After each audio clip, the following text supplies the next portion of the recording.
Good evening, good morning, good afternoon, wherever you are listening to this program from. You're welcome. Please do well to click on the subscribe button.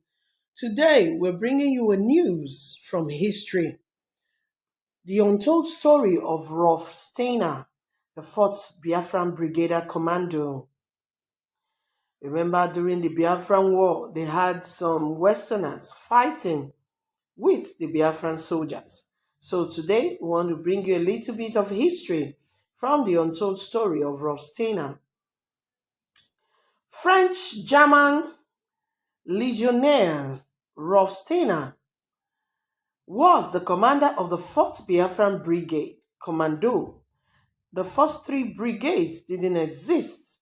The Biafran Commando headquarters created this misinformation to confuse the Nigerian Federal Forces.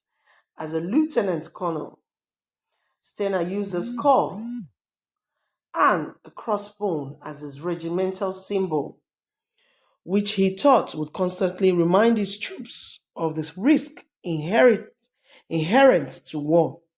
He found the Biafrans to be quick learners and highly motivated.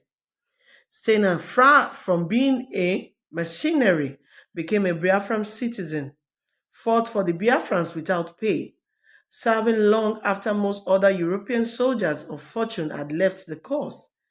Till the end of the war, Sfeiner's guerrilla warfare skills served the Biafran cause far better than the conventional warfare training most of the other commanders had received at Sandhurst. Unfortunately, following several confrontations with his Biafran colleagues, Sfeiner resigned from the service. He was then arrested and expelled from the country in handcuffs. This is one of the brigaders that fought alongside Biafran soldiers during the Biafran War. It is said here that he used skulls. He used to use skulls and crossbones as his regiment. His regiment being as a symbol. He puts it in front of his troop, part of a symbol, a kind of a term that he uses for war. This made him feel like it will always remind his troops that this is what they are, what it will motivate his troops. And I think to an extent it worked because his troops were doing so well. And why this Sfeiner was used as a frontier, even though he was the 4th Biafran Brigadier, he was the only one that was placed in front to make the Nigerian think that the 1st Brigadier, the 2nd Brigadier, the 3rd Brigadier was not in existence. Meaning that they made it look as if these 3 brigade sections were not in existence. It was only that of Sfeiner that ever existed. That made Nigerian soldiers to think, oh, they only have one brigadier, which is this Sfeiner's brigadier. Sfeiner joined the war and he was not paid for his service. He was a volunteer. He wasn't paid at all. He joined the war, he fought the war with Biafran soldiers, and at the end of the day, Sfeiner became a citizen of Biafra. He stayed longer than most European soldiers who were termed soldiers of fortune, meaning that they came for what they could get out of the war. Many soldiers of fortune joined the Biafran War wanting to gain from gold to oil to anything, reserves that they could get from the war. But then many of them left when they saw that the war was not about what to gain, but Sfeiner stayed behind and fought the war with the Biafran soldiers against the Nigeria. Sfeiner's guerrilla warfare skills served the Biafran cause far better. It served the Biafran cause far better than other trainings and warfare that other soldiers have gotten from commanders and received from a place called Sandhurst. It's a place of training. So this man needs to be recognized. He served, his name is Rolf Sfeiner. He served very well in 1933.